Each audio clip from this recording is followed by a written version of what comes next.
দিনটা ছিল রাখি পূর্ণিমার দিন। হ্যাঁ, ভিডিওটা ছাড়তে একটু দেরিই হয়ে গেল।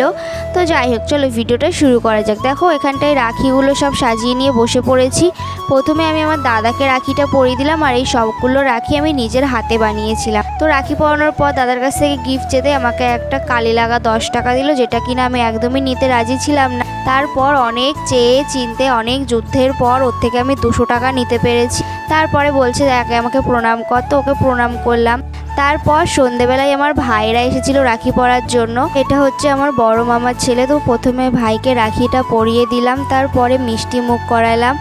আর যেহেতু ভাইরা আমার থেকে ছোট, ওদের থেকে আর কী বা নেবো, ওকে বলছে আগে আমাকে প্রণাম কর। তো প্রণাম পেতে তো আমার খুব বেশ ভালোই লাগছিল, নিজেকে অনেক বড় বড় মনে হচ্ছিলো। তারপর এটা হচ্ছে আমার মাসির ছেলে, এও আমার থেকে অনেক ছোট।